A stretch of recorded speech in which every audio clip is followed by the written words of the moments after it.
반갑습니다. 타임 레버리지, 시간을 들여 막대한 수익으로 치환한다.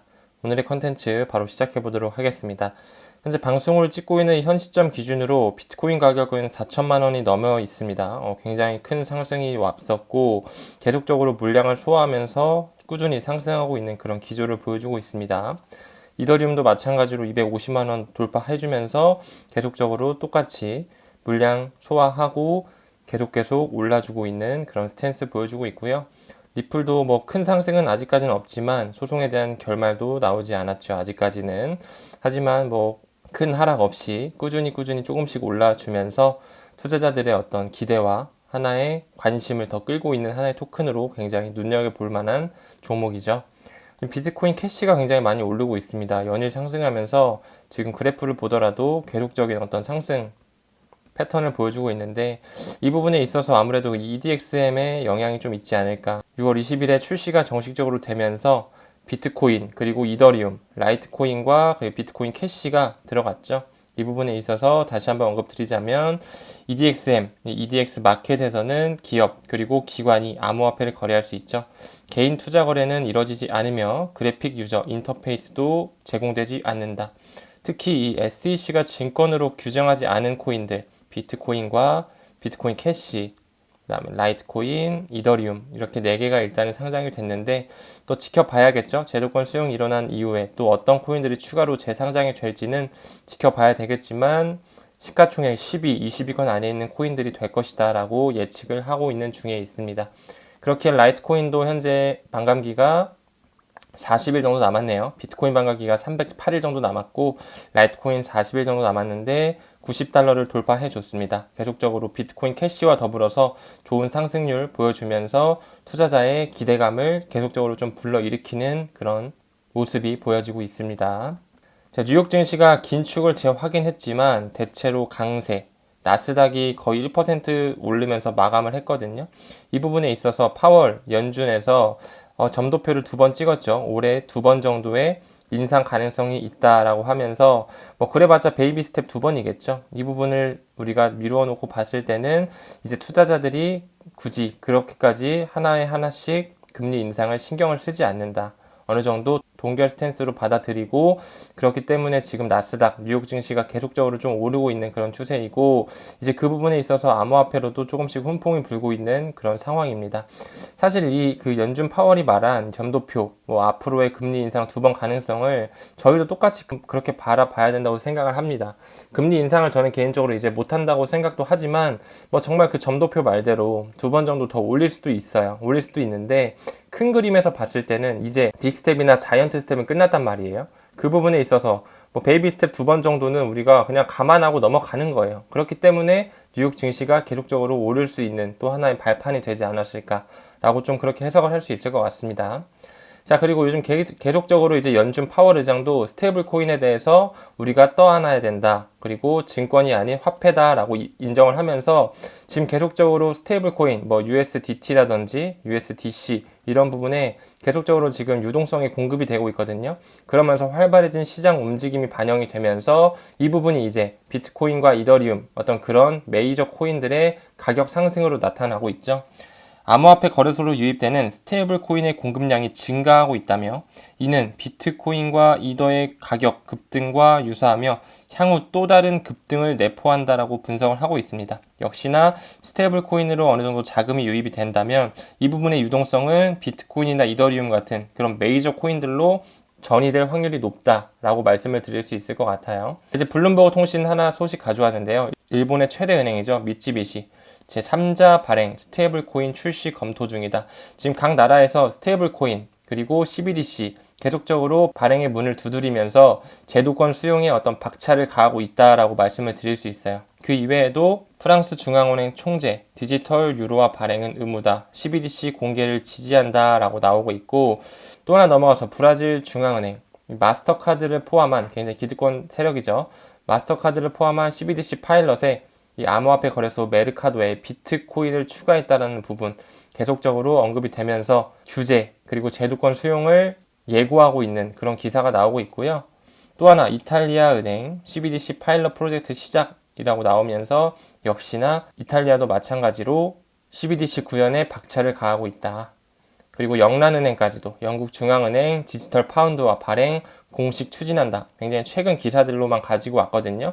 이런 부분에 있어서 이제 6월 그리고 더 나아가서 3분기 내에 어느 정도의 비트코인 현물 ETF가 승인이 될 것이다. 그 전에 CBDC 구현과 그리고 소송, 리플과 SEC에 대한 소송의 결말이 풀려야 되고 플러스 알파로 러시아 우크라이나 전쟁의 어떤 종전 선언이 같이 맞물릴 것이다. 그러면서 굉장히 큰 상승장으로 도래할 가능성이 있다라고 저는 보는 중에 있습니다.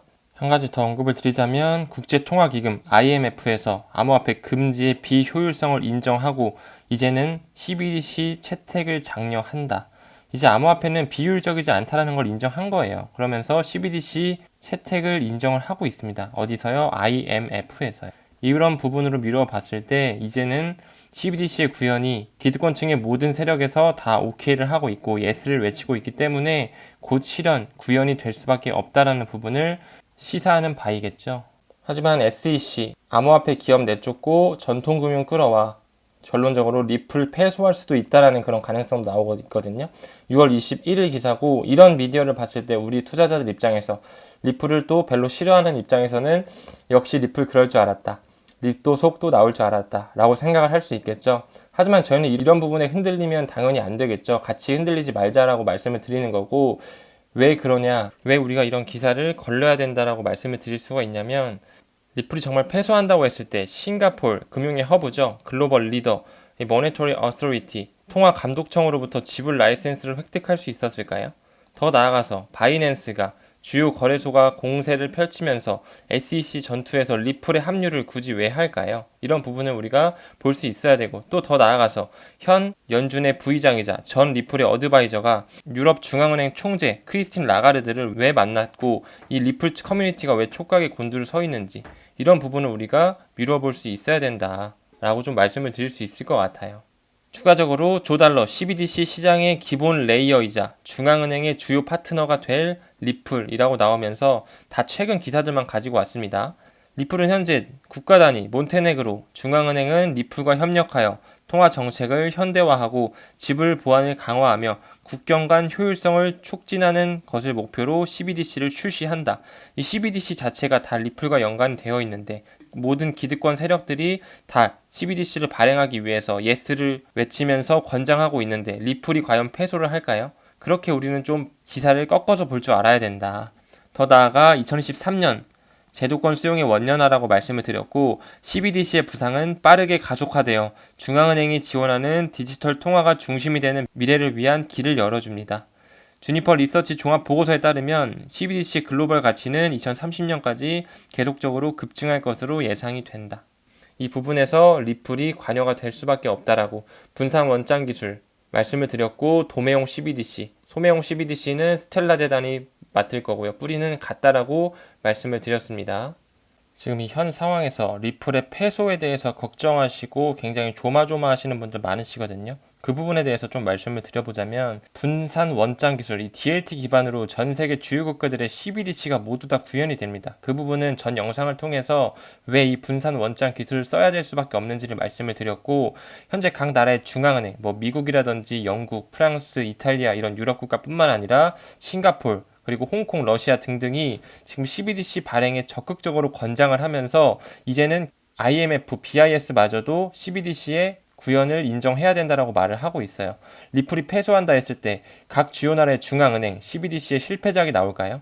각 나라의 중앙은행이 누군데요? 바로 모든 기득권의 중심이죠. 미국의 연준도 기득권, 영국의 중앙은행, 영란은행도 역시나 유럽 국가, 그리고 일본, 중국 등등이 다 중앙은행들을 갖고 있습니다.